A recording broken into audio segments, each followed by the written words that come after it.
vamos a estudiar qué son las variables. Hay que definir una variable. La variable no viene a ser persona, cosa, situación, etcétera, que toma un valor. Y cuando determinamos que toma un valor, por eso se llama variable, porque varía y toma diferentes valores, pero tiene esta caracterización de los objetos, las personas que toma valor, eso es lo que se considera como una variable, ¿no? Y es todo lo que es susceptible de medirse, ¿no? Por ejemplo, la presión sanguínea, la frecuencia cardíaca, la edad, el peso, la talla, ¿no es cierto? La situación económica, etcétera, son variables.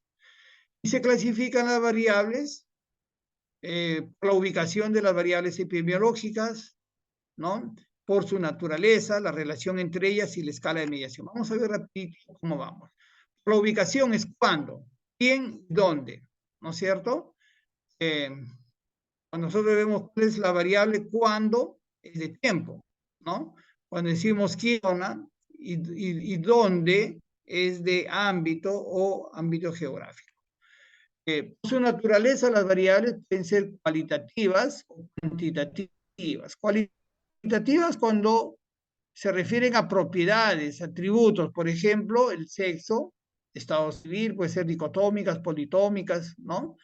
En la cual toman diferente valor, pero de acuerdo a la cualidad que nosotros queremos medir.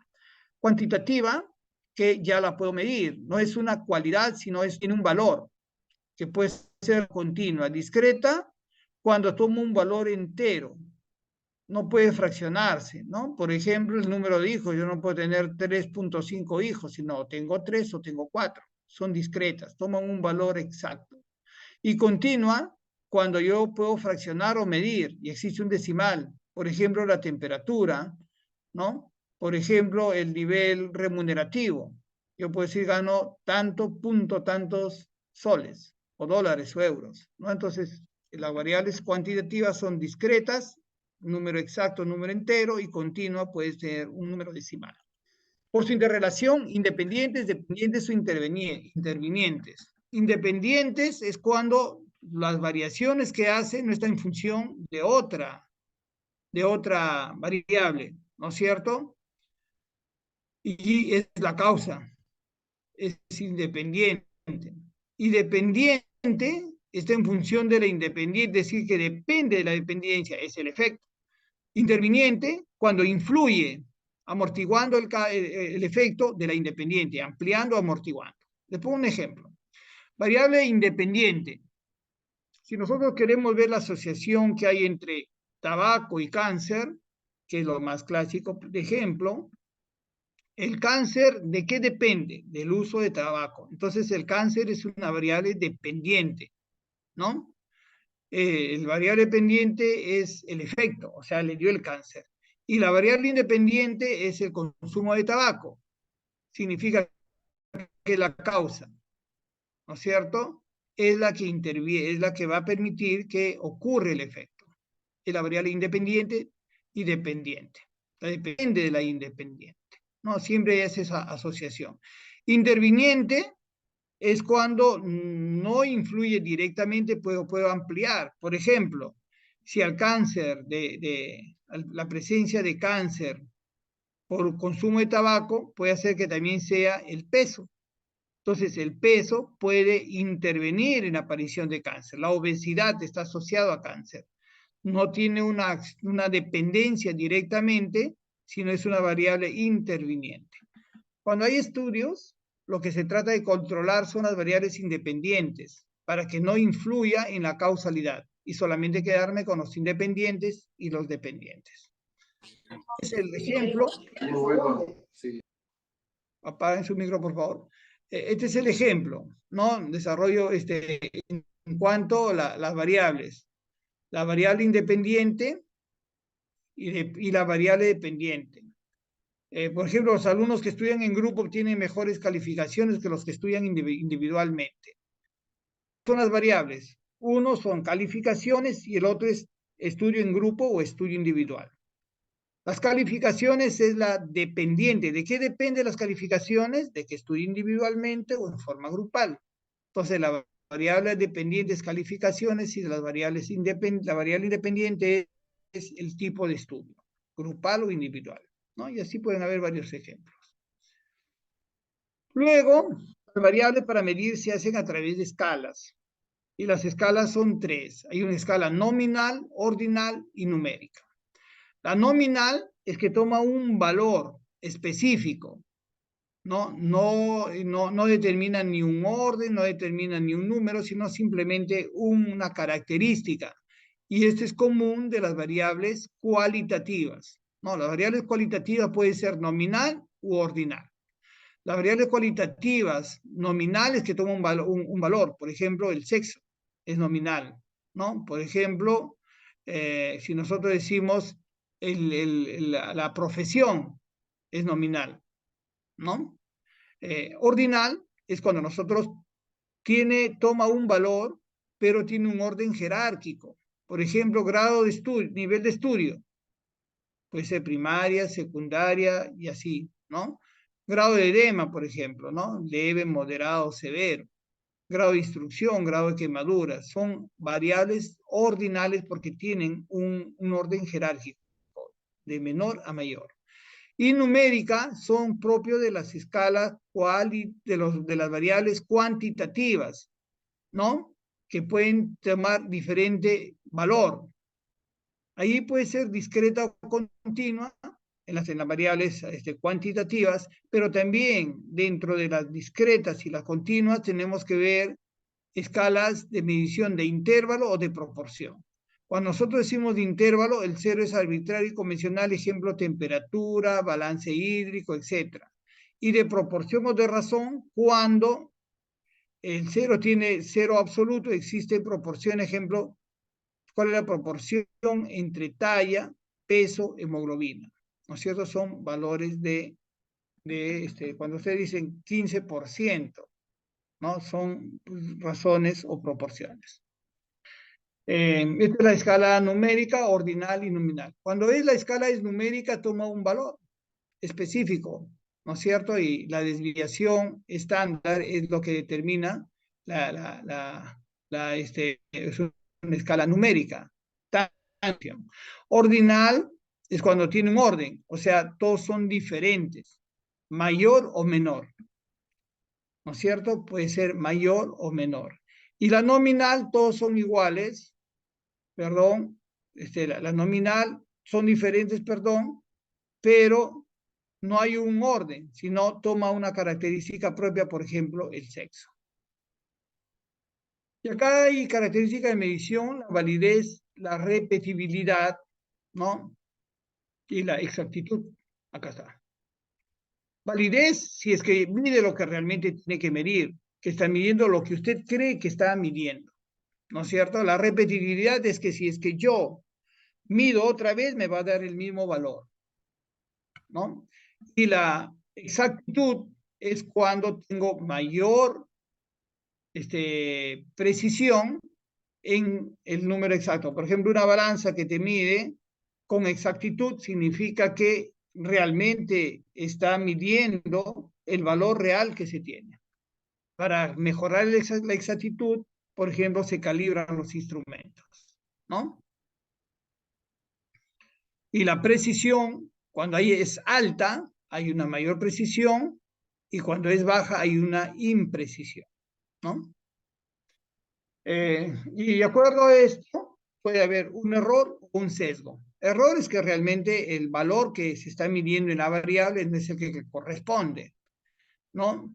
Y ocurre en manera desorganizada, no sistemática, ¿no? Por ejemplo, un error de medición es que los niños que tenían anemia son aquellos que tienen de 11 a más, pero si es que el instrumento que estoy midiendo está descalibrado y el 11 ya no es 11, sino es 10, me da un error. Lo estoy considerando como como no anémico a alguien que tiene anemia. Y el sesgo es la desviación, pero cuando tiene una tendencia sistemática. Por ejemplo, sesgo digo cuando la persona que está midiendo tiene interés porque salga lo que tiene que ver. Entonces digo, como yo quiero ver que todos estos niños sean anémicos, yo determino que en la forma de la medición, ya todos los que son 10.9 para mí ya no es anémico. Hay una desviación por una tendencia sistemática y eso se llama sesgo.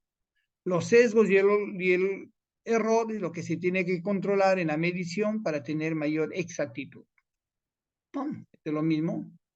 Luego las variables tienen que tener una definición operacional para poder ver que lo que yo estoy midiendo es lo que corresponde. Un ejemplo.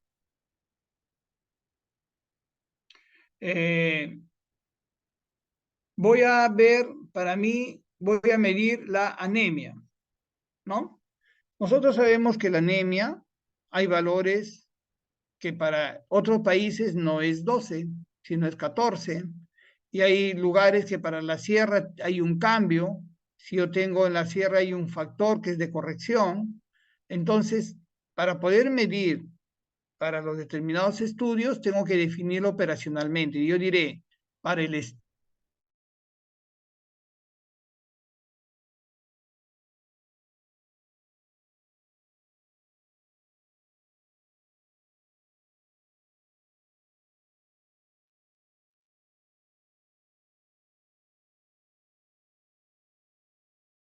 estudio, la anemia, ¿no? Entonces ahí está determinado, a decir, operacionalización de la variable, es decir, cómo voy a medir. Por decir, nosotros decimos, ¿cuál es la definición operacional de la pobreza? Puede ser pobre o no pobre, extremadamente pobre. Entonces allí se tiene que definir cuál es el pobre, cuál es el extremadamente pobre para poderlo medir. Ese proceso se llama operacionalización de las variables y esto es la definición operacional. Ahí hay algunos pasos, lo leen, cómo se puede hacer, ¿no? El tema de la operacionalización de las variables. Por ejemplo, es justo lo que ponía la hemoglobina. Presente la hemoglobina menor de 11, ausente mayor de 11 de hemoglobina. Y el procedimiento desde sangre venosa y se usa un analizador automático calibrado, ¿no? Ese es el criterio y el procedimiento, la definición operacional. El indicador. Todas las variables, para poderlas medir, se utilizan indicadores. ¿Qué es el indicador? Es cómo yo mido o cómo reflejo la variable. Por decir, la pobreza. ¿Cómo mido la pobreza? A través de indicadores de pobreza. Y hay tres formas de poder medir a través de indicadores. Hay un indicador que utiliza la canasta básica. Si yo logro tener el ingreso económico para cubrir mi canasta básica, puedo ser pobre, no pobre, extremadamente pobre, ¿no? Ese es un indicador de pobreza. Puede ser para la misma pobreza utilizar otro indicador, que es el índice de desarrollo humano, ¿no? Entonces yo digo, para mí, para caracterizar la pobreza en este ámbito, veo si las personas tienen acceso a educación, si tienen acceso a las necesidades básicas de salud, de alimento, de educación y las vías. Entonces digo, esos son indicadores. Este indicador es de pobreza, el índice de desarrollo humano. Por ejemplo, la variable de aprovechamiento puede tener los siguientes indicadores: cantidad de aprobados y desaprobados. Es como yo puedo medir este indicador de la variable de aprovechamiento. Puede ser otro, deserción escolar, promedio de notas obtenidas, etc. Entonces hay varias maneras de poder medir la variable y eso se mide a través de indicadores. No, la variable de nivel socioeconómico también, nivel de ingreso, que es justo lo que les estaba explicando, ¿no? Y los indicadores epidemiológicos es cómo estamos, y es casi como el ciclo de Deming, ¿no? ¿Cómo estamos? Analizar la situación, definir qué hacer, actuar para variar en cómo estamos. Para mejorar cómo estamos, se necesita analizar la situación, definir qué es lo que hay que hacer y actuar, son las intervenciones para cambiar este estado, ¿no? Disculpen, no había activado el video. Disculpen. Bien, seguimos.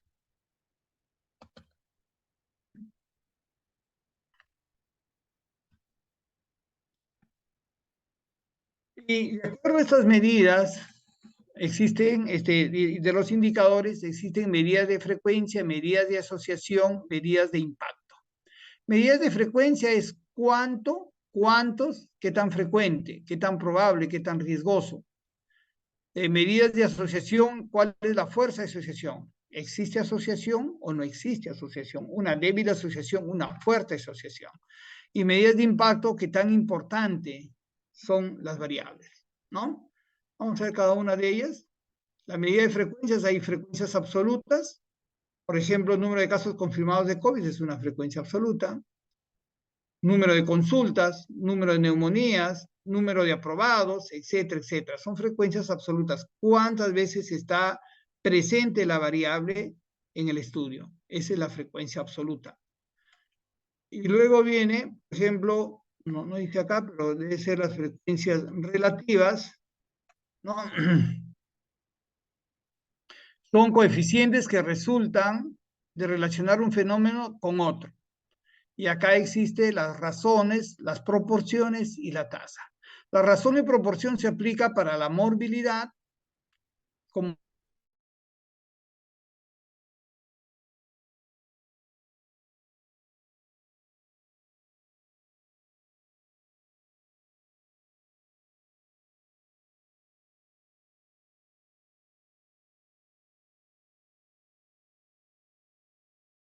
para la mortalidad y las asociaciones de las frecuencias relativas a través de fórmula. La frecuencia absoluta simplemente lo pongo en porcentaje, ¿no? Del total, ¿cuántas personas o cuántas unidades existe la frecuencia del evento que se está estudiando? En cuanto en las frecuencias relativas, se utilizan fórmulas para poder determinar cuál es, entre todos los indicadores, y existe una forma básica, ¿no? Por ejemplo, la tasa es igual a X sobre Y por K. X es el número de personas que tiene la situación o el evento, Y es la población expuesta, y K es una constante que generalmente es un valor para poderlo medir de acuerdo a si es muy frecuente o poco frecuente, ¿no? Ahí está. Entonces, acá le conocemos como un factor de ampliación. Por ejemplo, si la frecuencia es muy rara, como la mortalidad materna, decimos la mortalidad, la tasa o la razón de mortalidad materna es el número de muertes sobre el número de recién nacidos vivos por 100.000, cae 100.000, por 100.000, porque como es poco frecuente, hay que medirlo en cada 100.000 personas, cuántas muertes maternas hay, ¿no? Por ejemplo, la tasa de mortalidad infantil es por 1.000, 10.000 tasas según población, por ejemplo, la de tuberculosis es por 10.000, 100.000, por ejemplo, la tasa de morbilidad y mortalidad materna. Y la proporción significa que en la primera está incluida en la tasa perdón, en la primera, en la proporción, en las razones y en las proporciones, la proporción está independiente, X sobre Y por K, donde X es el número que tiene el evento, Y no es la totalidad, sino de los que tienen, por K. Le pongo un ejemplo. Si en un aula hay 30 alumnos y 20 son hombres y 10 son mujeres, sería 20 hombres entre 10 mujeres. ¿Cuál es la proporción? Va a ser 2-1. Es decir, hay el doble de varones que mujeres, es decir, 2-1, esa es la proporción. Le puedo poner por K, es el porcentaje, ¿no es cierto? El 15% son hombres, respecto por ejemplo, el 66% son hombres respecto al 33% que son mujeres. Esa es la proporción. Entonces, consciente que el numerador es siempre parte del denominador. El valor de proporción es siempre menor que la unidad. Numerador y denominador relacionado es adimensional, ¿no es cierto? Entonces, nosotros decimos la proporción es 0.3%, 0, o sea, un tercio. Si nosotros comparamos el de los hombres con las mujeres del ejemplo que le decía, si son 20 entre la proporción de hombres, 20 entre 30 es la proporción de hombres y 10 entre 30 la proporción de mujeres. Por ejemplo, número de eventos o personas que conforman una categoría subgrupo particular perteneciente a un grupo mayor. Son ejemplos. Normalmente las proporciones no es posible calcular una tasa de incidencia. Sin embargo, esto no es una tasa. Por lo tanto, no puede ser interpretada como una estimación de riesgo. La proporción no es un riesgo, ¿no? Por ejemplo, cuando decimos la proporción, el 30% de las personas con COVID que han muerto son varones o son mujeres y el 70% son varones. No determina el riesgo, simplemente determina qué frecuencia relativa, qué proporción de personas según el sexo han fallecido. Los diversos porcentajes de una serie de datos pueden y deben ser sumados por todas las categorías y debe ser 100. Las tasas no pueden ser totalizadas en forma similar, ¿no? Entonces, si yo sumo el porcentaje del 30% son hombres y el 70% mujeres y lo sumo los dos, tiene que dar el 100%.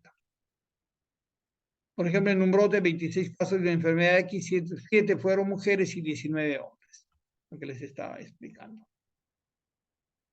¿Cuál es la distribución? Mujeres el 27%, hombres el 73%, y entre los dos suman el 100%. La razón es una expresión de frecuencia relativa comparado con otros eventos. Es una cantidad no está contenida dentro de la otra. Por ejemplo, la razón nosotros decimos, se comparan de fenómenos diferentes. Por ejemplo, razón de masculinidad, hombre entre mujer, no proporción sino razón. Entonces digo, por cada 5 hombres hay una mujer, por decir. ¿No es cierto? Por cada 3 hombres hay una mujer. Son las razones. La razón es X sobre Y igual por K. Número de eventos, personas que tienen uno o más atributos específicos.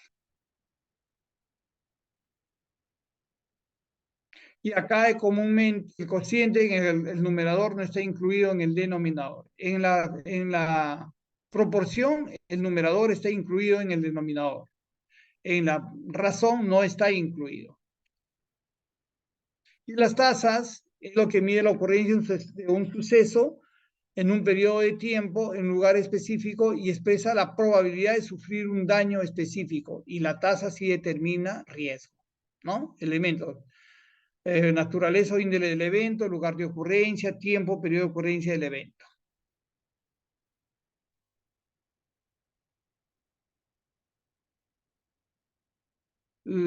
Las tasas tienen algunos requisitos, ¿no?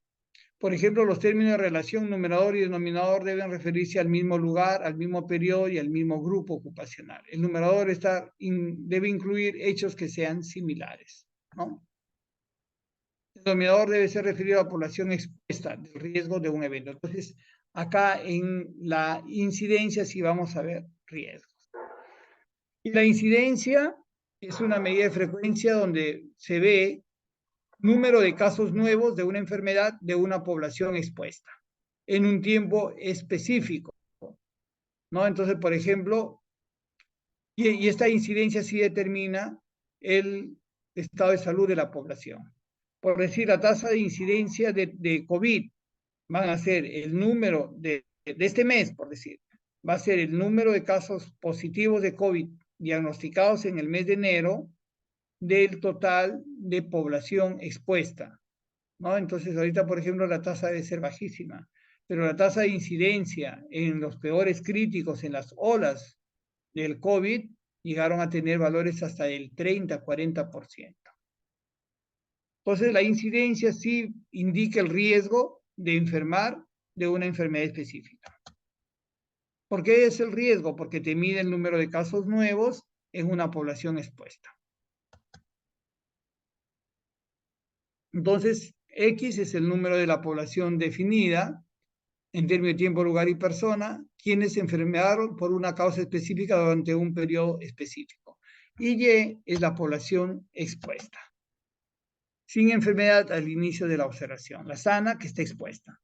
Y K es el factor de extensión asignado, usualmente 100.000, sin embargo el valor puede ser 100, 1000, 10.000 o 1.000.000.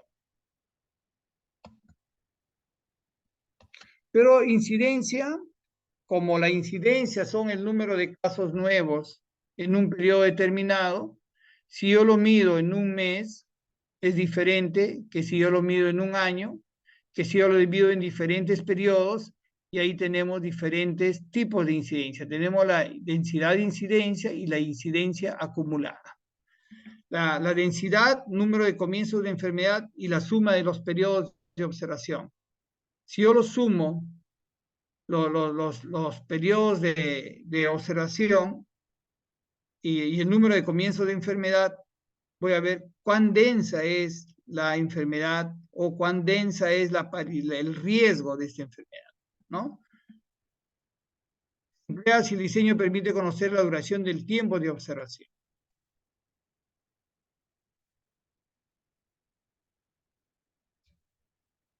Por ejemplo, hay un ejemplo de densidad de incidencia. Se trata de 8 personas que ingresaron a un estudio de 10 años de duración. ¿Cuál sería la incidencia?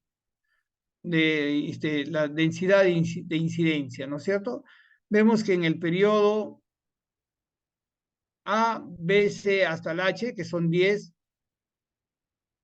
perdón, de las 8 personas durante los 10 años de observación, ¿no? Vemos que en el primer año todos se enferman. Segundo año, menos. Tercero, al 10.º año ya hay pocos que han sido diagnosticados. Entonces, si sumamos todos estos periodos, sería el tiempo de riesgo, sería 1 sobre 6, 1 por 1 en el B, y 1 por 5, etcétera, hasta de los 8, de las 8 personas que han sido, que son parte del estudio. Y la incidencia acumulada es cuando no acumulo el número de personas, sino acumulo el número de casos, acumulo el periodo. ¿No? Forma de expresar la incidencia que equivale al riesgo de los individuos que conforman el grupo. Ejemplo, durante 1996 se reportaron 412 casos de una enfermedad, de una población de 212. Entonces, la incidencia acumulada es cuando acumulamos periodos, no números como en el anterior, densidad, sino periodos. Y si nosotros podemos ver en un año, decimos la incidencia de todas las personas que tuvieron COVID el año pasado, es una incidencia acumulada. Todo lo que ocurrió en el año, todos los casos nuevos en ese año, durante el año, es una incidencia acumulada, ¿no? Y acá no interesa número de personas, sino número de tiempo. El tiempo es lo que se acumula. Es de lo mismo, en 10 años ingresaron 8 personas, ¿no? Al inicio del periodo, y durante esa década, ¿cuántas personas hicieron la enfermedad? Vemos que han hecho 2, 4, 5. 5 de 8, decimos la incidencia que enfermaron de las 8, de 5 entre 8, que es el número de expuestos, por 100 es la incidencia acumulada en los 10 años. Entonces, la tasa de incidencia, en la práctica, las tasas de incidencia son las más comúnmente utilizadas, ¿no? Como medida de frecuencia de enfermedades infecciosas, porque ocurren en grupos poblacionales. La población que tiene mayor tasa de incidencia, más que una segunda población, se dice que tiene mayor riesgo de enfermar. Y ahí aparecen el riesgo relativo, el riesgo absoluto, ¿no? Dependiendo la incidencia.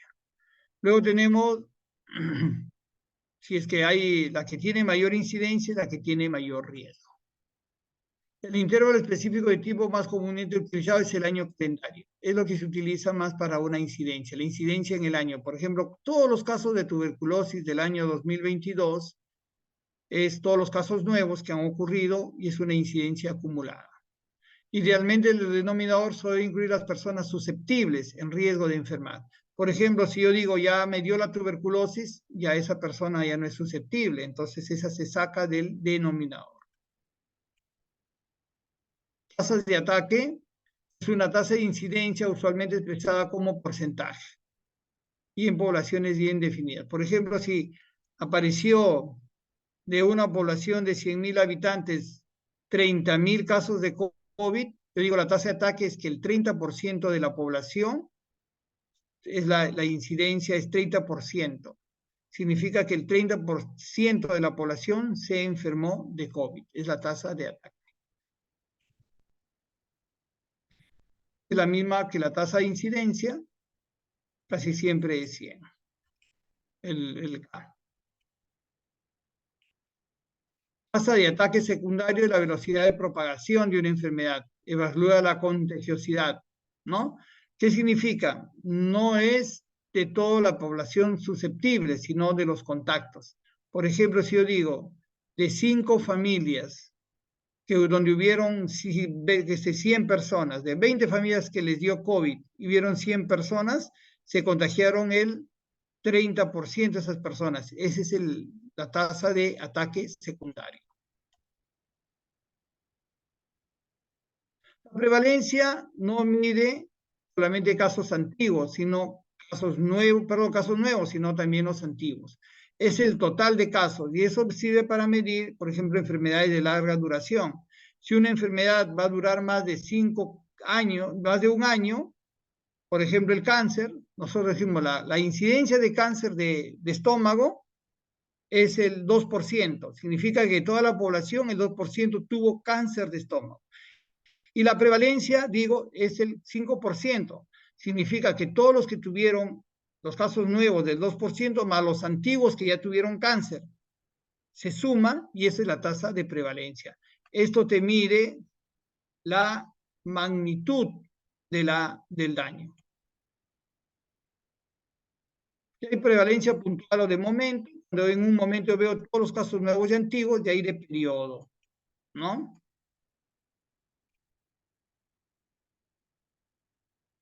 Prevalencia lápsica o de periodo. O sea, digo, durante un año, no en ese momento, sino durante un periodo, años, 10 años, etcétera, etcétera. Las diferencias entre incidencia y prevalencia, la incidencia es casos nuevos y la prevalencia casos nuevos y antiguos. La incidencia mide las veces que ocurre la enfermedad, la prevalencia mide el residuo remanente, es decir, la magnitud. En la incidencia es un instrumento fundamental para estudiar factores etiológicos y la prevalencia para determinar la etiología no es una medida de determinar la etiología. La incidencia ofrece una medida directa de frecuencia para ver la probabilidad de la ocurrencia o el riesgo de los daños y la prevalencia para ver el número de enfermos, es decir, la magnitud de la enfermedad. Para estudios de incidencia es necesario determinar la fecha de comienzo de la enfermedad. Para estudios de prevalencia no es necesario, ¿no? Doctor, disculpe, Sí, le queda 1 minuto y medio del Zoom. hacemos un favor. Mire, este tema es un poco largo. Estoy corriendo y de repente los conceptos no quedan claros. ¿Podemos hacer 10 minutos con un siguiente link Claro, para no hay las problema. preguntas, para que quede claro? Sí, doctor. Claro, no hay problema. ¿Ya? Sí, por favor. Ya falta un poquito para culminar. Por ejemplo, las enfermedades cuya duración promedio es relativamente estable, se utiliza la prevalencia. Y está en función de la incidencia y la duración de la enfermedad. Y acá hay unos. La prevalencia es igual a incidencia por duración.